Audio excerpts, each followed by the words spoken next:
Genesis chapter 30. When Rachel saw that she was not bearing Jacob any children, she envied her sister. "Give me sons, or I will die," she said to Jacob. Jacob became angry with Rachel and said, "Am I in the place of God? He has withheld offspring from me." Then she said, "Here's my maid Bilhah. Go sleep with her, and she'll bear children for me, so that through her I too can build a family." So Rachel gave her slave Bilhah to Jacob as a wife, and he slept with her. Bilhah conceived and bore Jacob a son. Rachel said, "God has vindicated me. Yes, he has heard me and given me a son." So she named him Dan. Rachel's slave Bilhah conceived again and bore Jacob a second son. Rachel said, "In my wrestling with God, I have wrestled with my sister and won." And she named him Naphtali. When Leah saw that she had stopped having children, she took her slave Zilpah and gave her to Jacob as a wife. Leah's slave Zilpah bore Jacob a son. Then Leah said, "What good fortune!" and she named him Gad. When Leah's slave Zilpah bore Jacob a son, Leah said, "I am happy that the women call me happy." So she named him Asher. Reuben went out during the wheat harvest and found some mandrakes in the field. When he brought them to his mother, Rachel asked, "Please give me some of your son's mandrakes." But Leah replied to her, "Isn't it enough that you have taken my husband? Now you also want to take my son's mandrakes?" "Well then," Rachel said, "he can sleep with you tonight in exchange for your son's mandrakes." When Jacob came in from field that evening, Leah went out to meet him and said, "You must come with me, for I have hired you with my son's mandrakes." So Jacob slept with her that night. God listened to Leah, and she conceived and bore Jacob a fifth son. Leah said, "God has rewarded me for giving my slave to my husband." And she named him Issachar. Then Leah conceived again and bore Jacob a sixth son. "God has given me a good gift," Leah said. "This time my husband will honor me because I have borne 6 sons for him." And she named him Zebulun. Later, Leah bore a daughter and named her Dinah. Then God remembered Rachel. He listened to her and opened her womb. She conceived and bore a son, and she said, "God has taken away my disgrace." She named him Joseph and said, "May the Lord add another son to me." After Rachel gave birth to Joseph, Jacob said to Laban, "Send me on my way so that I can return to my homeland. Give me my wives and my children that I have worked for, and let me go. You know how hard I have worked for you." But Laban said to him, "If I have found favor with you, stay. I have learned by divination that the Lord has blessed me because of you." Then Laban said, "Name your wages, and I will pay it." So Jacob said to him, "You know how I have served you, and how your herds have fared with me. For you had very little before I came, but now your wealth has increased. The Lord has blessed you because of me. And now when will I also do something for my own family?" Laban asked, "What should I give you?" And Jacob said, "You don't need to give me anything. If you do this one thing for me, I will continue to shepherd and keep your flock. Let me go through all your sheep today and remove every sheep that is speckled or spotted, every dark-colored sheep among the lambs, and the spotted and speckled among the female goats. Such will be my wages. In the future, when you come to check on my wages, my honesty will testify for me. If I have any female goats that are not speckled or spotted, or any lambs that are not black, they will be considered stolen." "Good," said Laban. "Let it be as you have said." That day Laban removed the streaked and spotted male goats, and all the speckled and spotted female goats, every one that had any white on it, and every dark-colored one among the lambs. And he placed his sons in charge of them. He put a 3-day journey between himself and Jacob. Jacob, meanwhile, was shepherding the rest of Laban's flock. Jacob then took branches of fresh poplar, almond, and plain wood, and peeled the bark, exposing white stripes on the branches. He set the peeled branches in the troughs in front of the sheep, in the water channels where the sheep came to drink. And the sheep bred when they came to drink. The flocks bred in front of the branches and bore streaked, speckled, and spotted young. Jacob separated the lambs and made the flocks face the streaked sheep and the completely dark sheep in Laban's flock. Then he set his own stock apart and didn't put them with Laban's sheep. Whenever the strong of the flock were breeding, Jacob placed the branches in the troughs, in full view of the flocks, and they would breed in front of the branches. As for the weaklings of the flocks, he did not put out the branches. So it turned out that the weak sheep belonged to Laban, and the strong to Jacob. And the man became very rich. He had many flocks, female, male, slaves, and camels and donkeys. Genesis 31. Now Jacob heard what Laban's sons were saying. Jacob has taken all that was our father's and has built his wealth from what belonged to our father. And Jacob saw from Laban's face that his attitude toward him was not the same as before. The Lord said to him, "Go back to the land of our ancestors and to your family, and I will be with you." Jacob had Rachel and Leah called to the field where his flocks were, and said to them, "I can see from your father's face that his attitude towards me is not the same as before.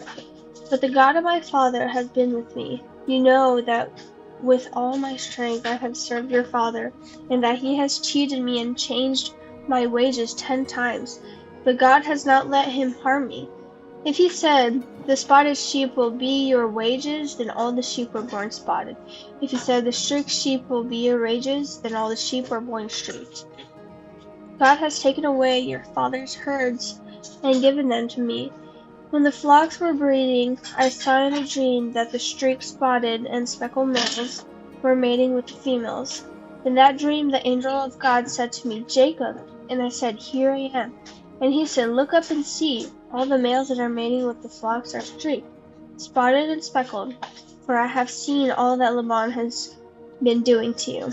I am the God of Bethel, where you poured oil on the stone marker and made a solemn vow to me.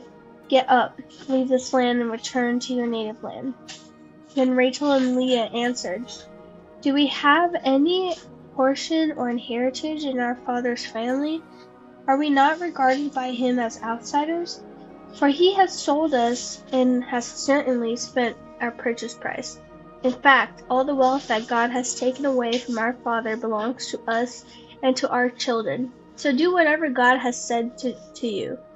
So Jacob got up and put his children and wives on a camel. He took all the livestock and possessions he had acquired in Paddan Aram, and he drove his herds to go to the land of Canaan, to his father Isaac. When Laban had gone to shear his sheep, Rachel stole her father's household idols, and Jacob deceived Laban the Aramean, not telling him that he was fleeing. He fled with all his possessions, crossed the Euphrates, and headed for the hill country of Gilead. On the 3rd day, Laban was told that Jacob had fled. So he took his relatives with him, pursued Jacob for 7 days, and overtook him in the hill country of Gilead. But God came to Laban the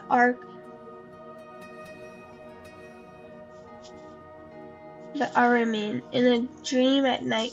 'Watch yourself,' God warned him. 'Don't say anything to Jacob either, good or bad.' When Laban overtook Jacob, Jacob had pitched his tent in the hill country, and Laban and his relatives also pitched their tents in the hill country of Gilead. Laban said to Jacob, "What have you done? You have deceived me and taken my daughters away like prisoners of war. Why did you secretly flee from me, deceive me, and not tell me? I have sent you away with joy and singing, with tambourines and lyres, but you didn't even let me kiss my grandchild and my daughters? You have acted foolishly. I could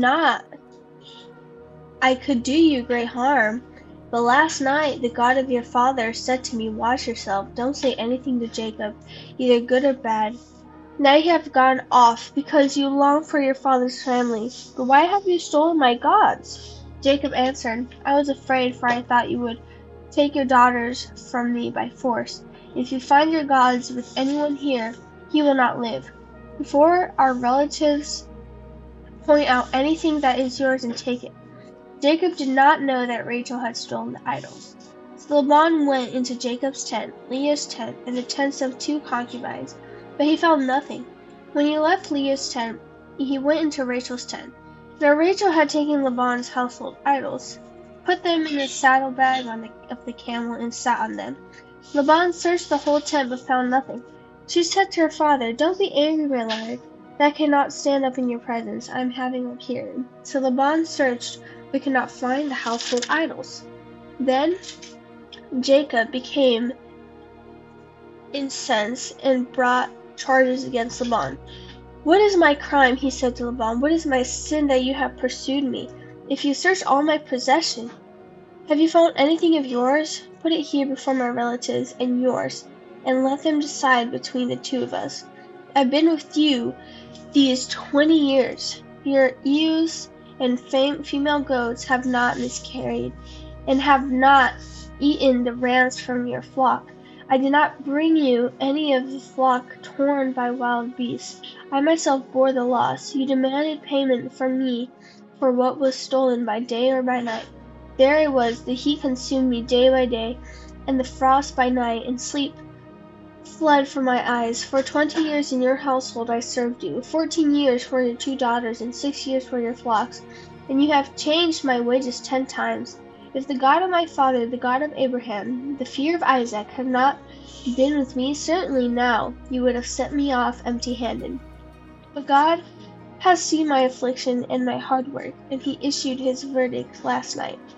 Then Laban answered Jacob, "The daughters are my daughters, the children my children, and the flocks my flocks. Everything you see is mine. But what can I do today for these daughters of mine, or for the children they have bore? Come now, let's make a covenant, you and I. Let it be witness between the 2 of us." So Jacob picked out a stone and set it up as a marker. Then Jacob said to his relatives, "Gather stones." And they took stones and made a mound, then ate there by the mound. Laban named the mound Jegar Sahadutha, but Jacob named it Gilead.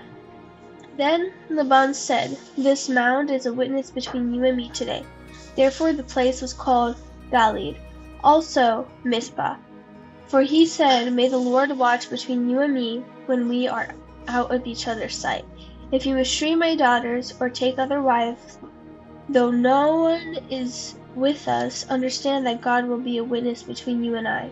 Laban also said to Jacob, "Look at this mound, and the marker I have set up between you and me. This mound is a witness, and the marker is a witness, that I will not pass beyond this mound to you, and you will not pass beyond this mound and this marker to do me harm.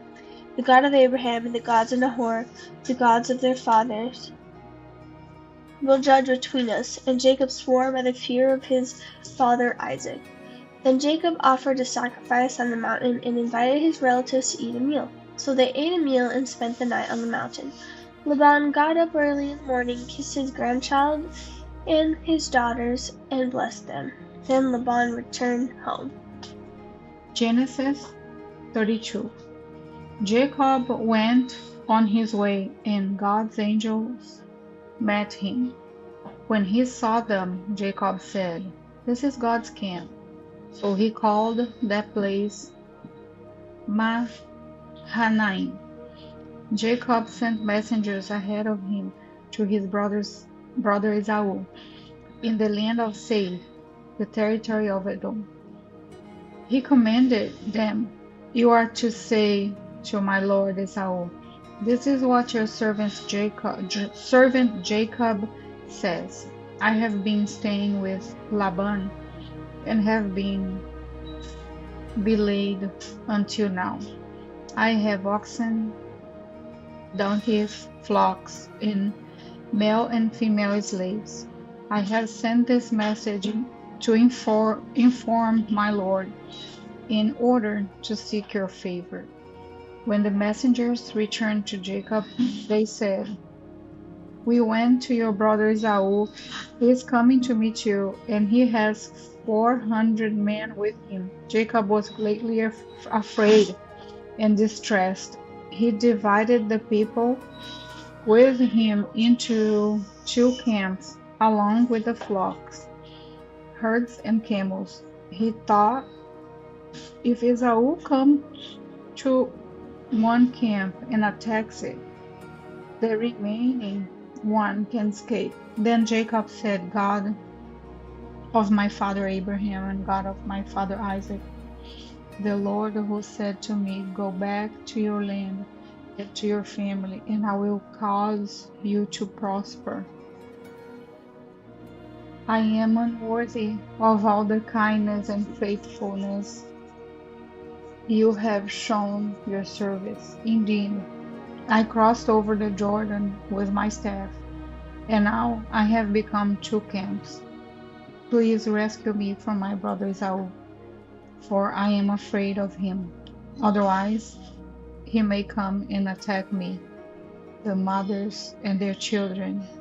You have said, 'I will cause you to prosper, and I will make your offspring like the sand of the sea, too numerous to be counted.'"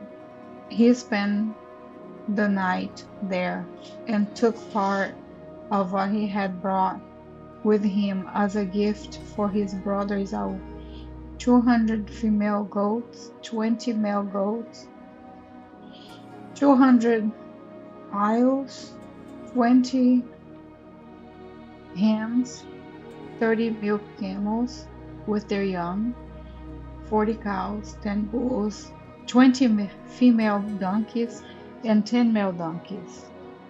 He entrusted them to his slaves as separate herds and said to them, "Go on ahead of me and leave some distance between the herds." And he told the first one, "When my brother Esau meets you and asks, 'Who do you belong to? Where are you going? And those animals, are these ahead of you? And whose animals are these ahead of you?' Then tell him, 'They belong to your servant Jacob. They are a gift sent to my lord Esau. And look, he is behind us.'" He also told the second one, the third, and everyone who was walking behind the animals, "Say the same thing to Esau when you find him. You are also to say, 'Look, your servant Jacob is right behind us.'" For he thought, "I want to appease Esau with the gift that is going ahead of me. After that, I can face him, and perhaps he will forgive me." So the gift was sent on ahead of him while he remained in the camp that night. During the night, Jacob got up and took his 2 wives, his 2 slave women, and his 11 sons, and crossed the ford of Jacob. He took them and sent them across the stream, along with all his possessions. Jacob was left alone, and a man wrestled with him until daybreak. When the man saw that he could not defeat him, he struck Jacob's hip, socked as they wrestled, and dislocated his hip. Then he said to Jacob, "Let me go, for it is daybreak." But Jacob said, "I will not let you go unless you bless me." "What's your name?" The man asked, Jacob. He replied, Your name will no longer be Jacob, he said. It will be Israel, because you have struggled with God and with men and have prevailed. Then Jacob asked him, Please tell me your name. But he answered, Why do you ask my name? And he blessed him there. Jacob then named the place Peniel, for I have seen God face to face, he said. Yet my life has been spared. The sun shone on him as he passed by Peniel, limping because of his hip. That is why still today the Israelites don't eat the thigh muscle that is at the hip socket, because he struck Jacob's hip socket at the thigh muscle.